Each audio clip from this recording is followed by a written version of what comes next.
अगर आज की रात तुम बच गए तो समझ लेना किस्मत ने खुद दखल दिया है। तो दोस्तों, आज की कहानी की शुरुआत एक ऐसे शहर से हुई थी जहाँ लगातार बारिश हो रही थी और हर तरफ गहरा अंधेरा फैला हुआ था। उसी शहर में हम बेनन नाम के आदमी को देखते हैं जो एक पुरानी गाड़ी के पास खड़ा था और उसे स्टार्ट करने की कोशिश कर रहा था। उसने कई बार चाबी घुमाई लेकिन हर बार गाड़ी ने उसका साथ नहीं दिया और इंजन चालू नहीं हो पाया। असल में बेनन उस जगह से निकलकर कहीं और जाना चाहता था। वो वहाँ अब और रुकना नहीं चाहता था, लेकिन बाहर हालात बहुत खराब थे। बारिश लगातार तेज हो रही थी और चारों तरफ इतना अंधेरा था कि आगे कुछ भी साफ दिखाई नहीं दे रहा था। उसी समय बेनन को महसूस हुआ कि उसकी गाड़ी की छत पर कोई भारी चीज आकर गिरी है। वह घबरा गया और बाहर देखने की कोशिश करने लगा, लेकिन अंधेरे और बारिश की वजह से उसे कुछ भी नजर नहीं आया। जिसके बाद बेनन ने अपना फोन निकाला। उसने फोन की स्क्रीन पर अपनी पत्नी की फोटो देखी। फोटो देखते ही वह कुछ पल के लिए रुक गया। फिर उसने एक रिकॉर्डिंग चलाई। उस रिकॉर्डिंग में उसकी पत्नी बता रही थी कि वहाँ से सभी लोगों को बाहर निकाला जा रहा था, लेकिन किसी को नहीं पता था कि उन्हें कहाँ ले जाया जाएगा। फिर रिकॉर्डिंग के आखिर में वह यह भी पूछ रही थी कि बेनन घर कब लौटेगा। फिर फोन बंद करने के बाद बेनन ने गहरी सांस ली और अपने पास रखा थोड़ा सा पानी पी लिया। वो काफी थका हुआ और परेशान महसूस कर रहा था। जिसके बाद उसने गाड़ी के अंदर खाने पीने का सामान ढूंढने की कोशिश की, लेकिन उसे वहाँ कुछ खास नहीं मिला। हालात को समझते हुए बेनर ने फैसला किया कि अब गाड़ी में बैठे रहना ठीक नहीं है। उसने गाड़ी का दरवाजा खोला और बाहर निकल आया। बारिश तेज थी और चारों तरफ घना अंधेरा फैला हुआ था। इन्हीं हालातों के बीच उसने पास में दिखाई दे रही एक बिल्डिंग को देखा और उसी दिशा में धीरे धीरे चल पड़ा। बिल्डिंग लगभग खाली लग रही थी। आगे बढ़ते हुए उसे एक ऐसा घर मिला जो बाहर से देखने में थोड़ा सुरक्षित लग रहा था, इसलिए वो उसके अंदर चला गया। अंदर जाते ही उसे अजीब सी खामोशी महसूस हुई। चारों तरफ सन्नाटा था, लेकिन उसी सन्नाटे के बीच कुछ रहस्यमय आवाजें सुनाई देने लगी। उन आवाजों का पता लगाने के लिए बेनन सावधानी से सीढ़ियां चढ़ने लगा। तभी दूर उसे एक बहुत ही विशाल आकृति दिखाई दी। वह आकृति किसी नेफिलिम जैसी लग रही थी। उस जीव की मौजूदगी बहुत डरावनी और अजीब थी। ऐसा लग रहा था जैसे वह तभी मौजूद रहता हो जब कोई उसे देख रहा हो। इसके बाद बेनन धीरे धीरे आगे बढ़ा। घर के एक कमरे में पहुंचते ही उसकी नजर फर्श पर पड़े एक मरे हुए शरीर पर पड़ी। उसे देखकर साफ लग रहा था कि उस इंसान के साथ भी वही हुआ था जिससे बचने की कोशिश बेनन कर रहा था। फिर बेनन घुटनों के बल बैठकर उस आदमी के हाथों से दस्ताने उतारे और खुद पहन लिए। उसे लगा कि इससे उसकी थोड़ी सुरक्षा हो सकती है। जिसके बाद उसकी नजर पास ही पड़े एक हथियार पर पड़ी। उसने उसे जल्दी से देखा और बिना देर किए अपने बैग में रख लिया। फिर बेनन ने अपने बैग से रेडियो निकाला और किसी से संपर्क करने की कोशिश की, लेकिन वह कुछ बोल पाता उससे पहले ही उसे कमरे के एक कोने से धातु जैसी धीमी आवाज सुनाई दी। आवाज का पीछा करते हुए उसने देखा कि बिस्तर के नीचे एक और रेडियो पड़ा था जो चालू हालत में था। जब बेनन ने उस रेडियो को उठाया तो उसमें सिर्फ शोर और टूटी फूटी आवाजें सुनाई देने लगी। निराश होकर बेनन आगे बढ़ा और एक संकरे गलियारे से गुजरते समय उसकी नजर दीवार पर लिखे एक नंबर पर पड़ी। उसे देखकर ऐसा लगा जैसे किसी ने जानबूझकर वो नंबर वहाँ छोड़ा हो। बेनन समझ गया कि यह शायद रेडियो की फ्रीक्वेंसी हो सकती है। उसने रेडियो में वही फ्रीक्वेंसी सेट की और दोबारा संपर्क करने की कोशिश की, लेकिन इस बार भी उसे सिर्फ खामोशी ही मिली। जिसके बाद बेनन एक पुरानी स्कूल बिल्डिंग में पहुंचा। वो जगह पूरी तरह छोड़ी हुई लग रही थी, जहाँ एक बड़ा कमरा था जो कभी पार्टी हॉल रहा होगा। बेनर ने टॉर्च जलाकर कमरे को रोशन करने की कोशिश की, लेकिन वहाँ सिर्फ डरावनी खामोशी फैली हुई थी। उसने खुद को शांत रखने की कोशिश की और हल्का सा मुस्कुराकर आगे बढ़ने का मन बनाया। तभी उसने कमरे के एक अंधेरे कोने पर टॉर्च की रोशनी डाली, जहाँ उसे एक औरत खड़ी दिखाई दी। ये देखकर वो डर के मारे गिर पड़ा। कुछ पल बाद उसने खुद को संभाला और उठकर दोबारा देखा, लेकिन उस जगह पर अब कोई नहीं था। जिसके बाद बेनन दूसरी मंजिल पर गया। तभी अचानक उसके रेडियो से एक आवाज सुनाई दी। ये सुनते ही वह चौंक गया और तुरंत पूछा कि दूसरी तरफ कौन है। कुछ पल बाद सामने से एक भारी और साफ ना सुनाई देने वाली आवाज आई। उस आवाज में उस आदमी ने अपना नाम डेमियन बताया। डेमियन ने बेनन से कुछ सवाल पूछे। उसके सवालों में साफ शक झलक रहा था, पर बेनर ने थकान के साथ जवाब दिया और बताया कि वह कई दिनों से शायद हफ्तों से इस जगह में फंसा हुआ है। यह सुनकर डेमियन ने बताया कि दीवारों पर जो फ्रीक्वेंसी लिखी थी वो उसी ने छोड़ी थी। उसने ये भी बोला कि वो पास की ही एक बिल्डिंग में छिपा हुआ है। लेकिन बात करते करते अचानक रेडियो की आवाज बंद हो गई। फिर कुछ देर बाद डेन फिर से उसी रेडियो फ्रीक्वेंसी पर आया। उसने बताया कि उसने अजीब आवाजें, चीखें और गोलियों की आवाज सुनी थी। इसी डर की वजह से वह रेडियो से संपर्क काट कर छिप गया था। जब बेनन ने उससे उसकी सही जगह पूछी तो रेडियो एक बार फिर बंद हो गया। निराश होकर बेनन वहीं बैठ गया। उसने अपना फोन निकाला और दोबारा अपनी पत्नी और बेटी की तस्वीरें और रिकॉर्डिंग देखने लगा। जब वह अपनी छोटी बेटी का वीडियो देख रहा था तभी उसकी नजर पास खड़े एक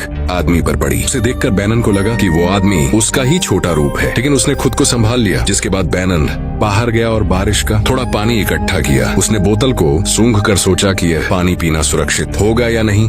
तभी वही आदमी फिर दिखाई दिया और इशारे से बताया कि अगर भरोसा नहीं है तो पानी नहीं पीना चाहिए। बैनन जब जोखिम लेने वाला था तभी अचानक रेडियो फिर से चालू हो गया। रेडियो पर डेमियन की आवाज सुनाई दी। उसने बताया कि उसे कुछ नई और अजीब आवाजें सुनाई दी थी, इसलिए उसे कॉल काटनी पड़ी थी। अब हालात थोड़े शांत थे और वह बैनन से मिलने आ रहा था। बैनर ने उसे बताया कि उसके पास एक गाड़ी है जिससे वे इस शहर से निकल सकते हैं, लेकिन उसका इंजन खराब है। इस पर डेमियन ने कहा कि पास में कुछ फैक्ट्रियां हैं जहां से शायद इंजन ठीक करने के लिए कोई काम की चीज मिल सकती है। पर बात करते करते बेन ने कुछ अजीब आवाजें सुनी। वह सतर्क हो गया और खिड़की की तरफ बढ़ा। बाहर देखने पर उसे दूर एक लाल रोशनी दिखाई दी। उसी समय उसे किसी की मदद के लिए रोने की आवाज भी सुनाई दी। बैनन बिना देर किए बाहर निकल गया और उस जगह की जांच करने लगा जहां उसे गुलाबों से घिरी एक औरत की डरावनी मूर्ति दिखाई दी। पर जब बैनन ने पास जाकर एक फूल तोड़ने की कोशिश की तभी फिर से मदद की आवाज सुनाई दी। उस आवाज का पीछा करते हुए बैनन एक कमरे के अंदर चला गया। जैसे ही वह कमरे में पहुंचा उसे चारों तरफ से अजीब और डरावनी आवाजें सुनाई देने लगी। यह सुनकर डर के मारे उसने तुरंत अपनी बंदूक निकाल ली। तभी उसे एक बच्चे के रोने की आवाज सुनाई दी। वो बहुत संभल कर आगे बढ़ा। तभी उसके सामने एक अजीब और विकृत जीव दिखाई दिया। उसी पल बैनन को समझ आ गया कि वही जीव अलग अलग आवाजों की नकल कर रहा था। यह समझते ही बैनन ने उस पर गोली चलाने की कोशिश की, लेकिन तभी उसे पता चला कि बंदूक में गोलियां ही नहीं थी। अब उसके पास वहां से भागने के अलावा कोई और रास्ता नहीं बचा। पर वह डरावना जीव भी उसके पीछे दौड़ पड़ा, लेकिन किसी तरह बैनन ने खुद को एक जगह छिपा लिया। फिर कुछ ही पल बाद उसने देखा कि वह जीव उसके बहुत पास से होकर गुजर गया। वह जीव एक साथ कई अलग अलग आवाजों में चीख रहा था। वे आवाजें इतनी डरावनी थी कि बैनन पूरी तरह घबरा गया। जिसके बाद अचानक बैनन की आंख खुली। उसने खुद को एक जंगल में पाया। वो पेड़ों के बीच चलता रहा। तभी उसे एक सफेद भेड़िया दिखाई दिया। भेड़िया कुछ पल तक उसे घूरता रहा और फिर आगे चला गया। थोड़ी दूर पर उसे एक दाढ़ी वाला बूढ़ा आदमी दिखा जो इंसानी दांतों से जुड़ा कोई अजीब सा अनुष्ठान कर रहा था। तब अचानक बैनन के मुंह में तेज दर्द उठा। उसने थूक कर देखा तो उसका एक दांत गिर चुका था। उसी जगह से एक छोटा सा जीव बाहर निकलने लगा। ये देखकर बैनन डर के मारे सुन्न हो गया। तभी वह फिर से जाग गया। इस बार वह एक और अंधेरे जंगल में था और तेज तेज सांस ले रहा था। फिर उसने पास पड़ी लालटेन उठाई और रोशनी की। उसी रोशनी में उसने एक आदमी को उल्टा चलते हुए देखा। वह आदमी तेजी से उसके पास आया और बस इतना कहा कि उसे वह चीज वापस करनी थी। जिसके बाद बैनन फिर से जाग गया। अब उसे समझ आ गया कि यह सब एक बहुत ही डरावना सपना था। वो कुछ देर शांत बैठा रहा और खुद को संभालने की कोशिश करता रहा। फिर वह उसी खिड़की के पास गया और बाहर देखा जहां उसे आसमान में अब भी लाल रोशनियां चमकती हुई दिखाई दी। फिर उसने बारिश का जमा किया हुआ पानी पी लिया, जिसके बाद उसने आसपास और सामान ढूंढा। तब उसने तय कर लिया कि अब उसे यह जगह छोड़नी ही होगी। आगे बढ़ते हुए वह एक ग्रीन हाउस में पहुंचा। वहां उसने पहले मिले खाने के डिब्बे को खोलने की कोशिश की। तभी रेडियो पर डेमियन ने फिर से संपर्क किया। बैनर ने पूछा कि क्या वह पास में है। डेमियन ने बताया कि कुछ अजीब और खतरनाक घटनाओं की वजह से उसे अपनी जगह बदलनी पड़ी थी, इसीलिए अभी वह उसे काफी दूर है। जिसके बाद बैनन ने उसे उस अजीब जीव के बारे में बताया। डेमियन ने चेतावनी दी कि ऐसे जीवों पर कभी भरोसा नहीं करना चाहिए, क्योंकि वे इंसानी आवाजों की पूरी तरह नकल कर सकते हैं। बातों बातों में बैनन ने यह भी बताया कि उसके पास एक बंदूक है, लेकिन वह काम नहीं कर रही है। तब डेमियन ने उसे रेडियो पर ही बंदूक चलाने का तरीका समझाना शुरू किया। बात करते समय अचानक बैनन ने एक बहुत भयानक आवाज सुनी। डेमियन ने भी वही आवाज सुनी और बताया कि यह नेफिलिम की आवाज है। फिर थोड़ी ही देर में ऊपर से 2 लड़ाकू जहाज गुजर गए। आसमान में और भी लाल रोशनियां दिखाई देने लगी। इससे साफ हो गया कि यह आखिरी बची हुई सेना थी जो उन खतरनाक जीवों से लड़ने की कोशिश कर रही थी। ये सब देखकर बैनन ने एक पेड़ पर चढ़कर दीवार तक पहुंचने की कोशिश की, लेकिन तभी अचानक उसकी तरफ गोली चली और वो नीचे गिर गया। वो किसी तरह खुद को संभालते हुए भागा और पास ही बने एक शरण स्थल में छिप गया। उसी समय जोरदार धमाके होने लगे और चारों तरफ बम गिरने लगे। बैनन डर के मारे लगातार भागता रहा और आखिरकार किसी तरह एक सुरक्षित जगह पर पहुंच गया, लेकिन वहां उसे एक आदमी दिखाई दिया। फिर उसने उस आदमी का पीछा किया और एक पतली जगह तक पहुंच गया। वहां बैनन ने बंदूक दिखाकर उससे उसका बैग देने को कहा, इस पर उस आदमी ने चाकू निकाल लिया। थोड़ी देर तक दोनों के बीच बहस हुई, लेकिन आखिरकार वह आदमी मान गया और बैनन ने उसका बैग छीन लिया। वो आदमी गिड़गिड़ाने लगा, लेकिन बैनन ने दया नहीं दिखाई। जब उस आदमी ने अचानक बंदूक छीनने की कोशिश की तो बैनन ने गोली चला दी। गोली उसके पैर पैर में लगी और वह वहीं गिर गया। फिर बैनन उसे वहीं छोड़कर बैग लेकर चला गया। लेकिन जब बैनन ने बैग खोला तो उसे बहुत निराशा हुई, क्योंकि बैग में सिर्फ फटे पुराने कपड़े थे। हालांकि उसमें थोड़ा पानी भी था तो उसने वह पानी पी लिया, लेकिन बाद में उसे फेंक दिया क्योंकि वह भी बारिश का ही पानी था। तभी फिर से मदद की आवाज गूंजी, लेकिन इस बार बैनन समझ गया कि यह उसी जीव की चाल थी जिसे वह छिप गया और देखा कि वही जीव पास आ गया। वह बहुत करीब आ चुका था, लेकिन दूर से गोली चलने की आवाज सुनकर वह उस दिशा में चला गया। यह मौका मिलते ही बैनन वहां से भागा और एक बेसमेंट में जाकर छिप गया। कुछ समय बाद वह सावधानी से बाहर निकला और आगे बढ़ने लगा। तभी अचानक एक आदमी ने उस पर बंदूक तान दी। उस आदमी ने पूछा कि वह कौन है। फिर अचानक वह बैनन को उसके खोए हुए बेटे एहसास का नाम लेकर बुलाने लगा। बैनन को यह सब अजीब लगा, लेकिन उसने कुछ नहीं कहा और चुपचाप उसके साथ चला गया। उस बूढ़े आदमी ने उसे खाना और पानी दिया। कई दिनों से भूखा होने की वजह से बैनन ने खाना खा लिया, लेकिन जैसे ही उसने पानी पिया उसे समझ आ गया कि वह पानी नहीं था, तो उसने तुरंत उसे थूक दिया। फिर बातों बातों में उस आदमी ने बताया कि उसकी बेटी ने नेफिलिम के साथ जाने का फैसला किया था। उसने यह भी कहा कि वह उनसे गर्भवती हो गई थी। जब बैनन ने पूछा कि उसकी बेटी अब कहाँ है, तो वह आदमी अजीब अजीब बातें बड़बड़ाने लगा और उसे ढूंढने जाने की बात करने लगा। उसी मौके का फायदा उठाकर बैनन वहाँ से चुपचाप भाग गया। जिसके बाद बैनन डेमियन द्वारा बताए गए गोदामों की तरफ बढ़ा। वहाँ उसे एक अच्छी हालत की कार बैटरी मिल गई। यह देखकर उसने तुरंत रेडियो पर डेमियन को इसकी खबर दी और उससे मिलने की बात की। डेमियन ने बताया कि वह अभी काफी दूर है और उसने कार की लोकेशन पूछी। बैनन कुछ पल हिचकिचाया, लेकिन फिर भरोसा करके जगह बता दी।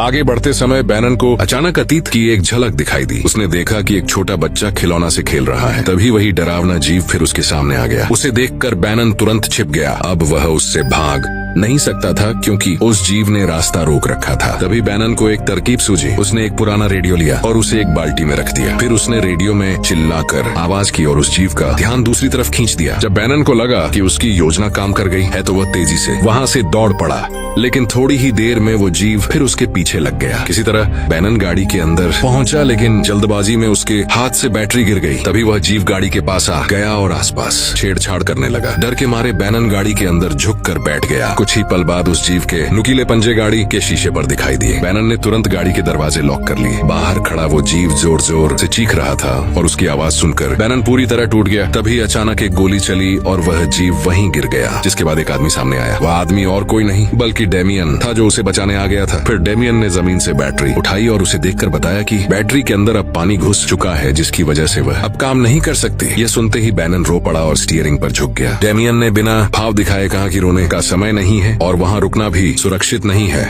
उसने बताया कि वह बाहर निकलने का रास्ता जानता है। यह कहकर दोनों एक पतली गली से होते हुए एक सुरंग के मुहाने तक पहुंचे। वहां डेमियन ने सुझाव दिया कि अगर वे अलग अलग हो जाए तो बचने की संभावना ज्यादा होगी। बैनन पहले हिचकिचाया, लेकिन फिर मान गया। फिर बैनन ने टॉर्च जलाई और सुरंग के अंदर चलने लगा। कुछ ही देर में टॉर्च की रोशनी कमजोर पड़ने लगी। डर के माहौल में उसे जीवों की आवाजें सुनाई देने लगी। अंधेरे में भटकते हुए उसने टॉर्च वहीं छोड़ दी और आगे बढ़ता रहा। कुछ समय बाद उसे सुरंग का बाहर का रास्ता दिखाई दिया। आजादी की हल्की सी राहत महसूस करते हुए वो जंगल की तरफ दौड़ा। लेकिन जैसे ही अंधेरा गहराया, उसने देखा कि जंगल में कई लालटेन जल रही थीं, जिसे वह छिप गया और देखा कि सेना के लोग उन जीवों से लड़ रहे थे। एक सैनिक उसके बहुत पास से गुजरा, लेकिन बैनन ने खुद को मरा हुआ दिखाया और जैसे ही मौका मिला वहां से चुपचाप भाग गया। थोड़ी दूर जाकर वो एक पेड़ के पास बैठ गया और आराम करने लगा। कुछ देर बाद उसे महसूस हुआ कि गोलियों की आवाजें अब बंद हो चुकी थीं। तभी अचानक उसे मदद की एक चीख सुनाई दी। इस बार उसने आवाज की जांच करने का फैसला किया। वहां जाकर उसने देखा कि डेमियन था, जिसने उसे चुप रहने का इशारा किया। फिर अगले दिन दोनों जंगल में आगे बढ़े। चलते चलते डेमियन ने कहा कि अब उन्हें शिकार करना होगा। वो कुछ देर के लिए झाड़ियों के बीच चला गया। उसी दौरान बैनन को पानी से भरा एक गड्ढा मिला। उसने थोड़ा पानी पिया, लेकिन उसका स्वाद बहुत खराब था, इसलिए उसने तुरंत थूक दिया। गुस्से और निराशा में वह जोर से चिल्ला पड़ा। जिसके बाद दोनों बिना किसी तय दिशा के चलते रहे। रास्ते में कई जगह नेफलम दिखाई दिए, लेकिन दोनों ने डर को खुद पर हावी नहीं होने दिया और आगे बढ़ते रहे। रात होने पर डेमियन ने आग जलाई। शिकार से मिला मांस पकाकर दोनों ने खाना खाया। खाते समय डेमियन ने उससे पूछा कि लोग उसे बैनन क्यों कहते थे। बैनन ने बताया कि उसे बचपन में कॉमिक्स बहुत पसंद थी। उनमें एक किरदार का नाम ब्रायन बैनन था, इसलिए उसके पिता ने उसका नाम बैनन रख दिया था। डेमियन ने उससे यह भी पूछा कि वह असल में कौन था और उसकी जिंदगी कैसी थी। दोनों के बीच गहरी बातचीत होने लगी। तभी डेमियन ने उसकी बंदूक देखने को कहा, लेकिन बैनन चुप रहा और उसने बंदूक देने से मना कर दिया। अगले दिन जब बैनन सो रहा था, तभी उसे एक औरत की आवाज सुनाई दी। नींद के बीच वो एक डरावने सपने में फंस गया। उस सपने में उसने डेमियन को ढूंढने की कोशिश की, लेकिन वो कहीं दिखाई नहीं दिया। इसी दौरान उसने उसी बूढ़े आदमी को फिर से अजीब रस्म करते हुए देखा। उसके पास एक छोटा बच्चा, एक औरत और एक आदमी भी थे। बैनन को लगा कि यह वही लोग हैं जिन्हें वह पहले मार चुका था। ये देखकर वह घबरा गया और डर के कारण उसने बूढ़े आदमी पर गोली चलाने का फैसला कर लिया। तभी अचानक बैनन की आंख खुल गई। उसी पल डेमियन सामने आ गया और उसने बैनन पर गोलियां चलानी शुरू कर दी। बैनन पेड़ों के पीछे छिपते हुए जवाबी फायर करता रहा। वो जान बचाकर इधर उधर भागता रहा, लेकिन कुछ देर बाद डेयन उसकी नजरों से ओझल हो गया। कुछ समय बाद बैनन ने डेमियन को जमीन पर रेंगते हुए देखा। तभी डेमियन ने उस पर झपट्टा मारा, उसका दांत खींच लिया और उसका गला दबाने लगा। उस पल बैनन को उसका चेहरा साफ दिखाई दिया और उसे वही आदमी याद आ गया जिसे वह पहले भी देख चुका था। किसी तरह बैनन ने खुद को छुड़ाया और बंदूक तक पहुंच गया, लेकिन जैसे ही वह पलटा, डेमियन पहले से ही उस पर निशाना लगाए खड़ा था और अगले ही पल डेमियन ने गोली चला दी। जिसके बाद डेमियन ने बैनन का बैग उठा लिया और उसे दर्द में तड़पता हुआ देखता रहा। उसने बैनन के सामने पानी की बोतल से पानी पिया और अपने कारण बताने लगा। उसने कहा कि बैनन इस दुनिया का हिस्सा नहीं था और वह उसे एक परजीवी मानता था। बैनन ने दर्द के बीच उससे पूछा कि वह असल में कौन है। इस पर डेमियन ने बस इतना कहा कि वह एक सर्वाइवर है। बैनन बार बार सवाल करता रहा, लेकिन उसे कोई साफ जवाब नहीं मिला। जैसे उसने बाकी लोगों के साथ किया था, वैसे ही डेमियन बैनन को मरने के लिए वहीं छोड़कर चला गया। थोड़ी देर बाद डेमियन के फोन की घंटी बजी। उसने कॉल उठाया तो दूसरी तरफ से एक औरत की आवाज आई जो उसे प्यार से बुला रही थी। यह आवाज सुनकर डेमियन हल्का सा मुस्कुराया। तब उसे समझ आया कि वह असल में एक मॉन्स्टर था। वह वही राक्षस था जो इंसानों की आवाजों की नकल करता था और इंसानों को मारकर धीरे धीरे उनके जैसा बन गया था। बैनन को मारने के बाद उसकी सारी यादें भी उसी में समा गई थी। इसी वजह से वह खुद को बैनन समझने लगा था और इसी के साथ बैनन के दर्दनाक अंत के साथ ये कहानी यहीं खत्म हो गई। कुछ सवालों के जवाब कभी नहीं मिलते और शायद यही बेहतर होता है।